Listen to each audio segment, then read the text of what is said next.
অভিযোগ উঠেছিল বিজেপি কর্মীর বিরুদ্ধে এক মহিলার বাড়ি ঢুকে তাকে তুলে নিয়ে যাওয়ার চেষ্টা করার। মহিলার অভিযোগে জাঙ্গিপাড়া পুলিশের হাতে গ্রেপ্তার হয় অভিযুক্ত। বিজেপির বিরুদ্ধে সরব হয় বাম তৃণমূল। আজ ফুরফুরার হোসেনপুরে সেই মহিলার বাড়ি পৌঁছে যান শ্রীরামপুরের বিজেপি প্রার্থী কবির শঙ্কর বোস। অভিযুক্ত যুবক একজন দুষ্কৃতী বলে জানান তিনি।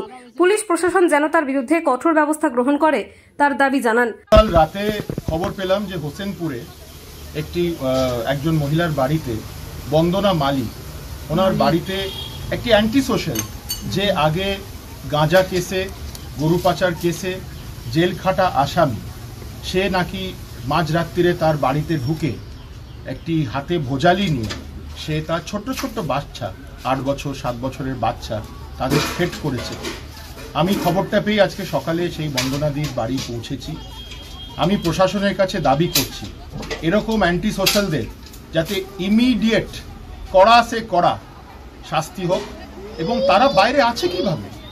আপনাদের তো ইলেকশন চলছে, এই রকম অ্যান্টি সোশ্যাল যদি বাইরে থাকে প্রশাসনের কিন্তু দায়বদ্ধতা। আমি আবার বলছি, সাধারণ নাগরিকের সুরক্ষা প্রশাসনের দায়িত্ব, ল অ্যান্ড অর্ডার প্রশাসনের দায়িত্ব। এই ছেলেটি কিছুদিন আগে আমাদের সব দেয়াল মুছে দিয়েছে। এই ছেলেটি এখন ওপেনলি অন্য দলের জন্য, বিরোধী দলের জন্য কাজ করছে এবং গতকাল গিয়ে এই মহিলাদের ও ধমকেছে।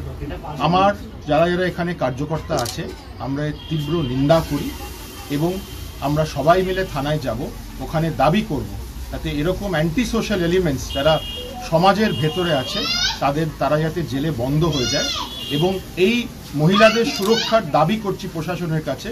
একজন মহিলা মুখ্যমন্ত্রী শাসিত রাজ্য, এটা ওনার দায়বদ্ধতা।